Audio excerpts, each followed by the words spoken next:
এই দেখুন, এটা বেলি ফাটানো বলে। মাটিতে লাঙল দিয়ে টানছেন দাদাভাই, এই দেখুন কিছু আলু উঠছে, আর এইগুলোই দিদিভাইরা তুলছেন। এই যে, আর এই শুকনো গাছগুলোর সঙ্গে আটকে যাচ্ছে না, কিরকম। হ্যাঁ, সুন্দর। দিদিভাইরাও জানে লাঙল টানতে, দিদিভাইরা বলছেন। কি সুন্দর আলু উঠে গেল, সব মানে মাটির নিচ থেকে ওপরে উঠে যাচ্ছে।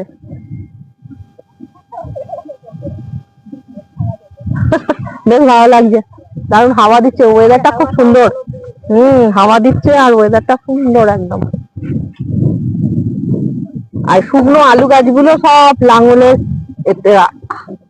লাঙলেতে আটকে গেছে, দিয়ে ওখানে ফেলে দিল দাদাভাই। একদম কি সুন্দর জমি ওপরে উঠে এলো আলুগুলো।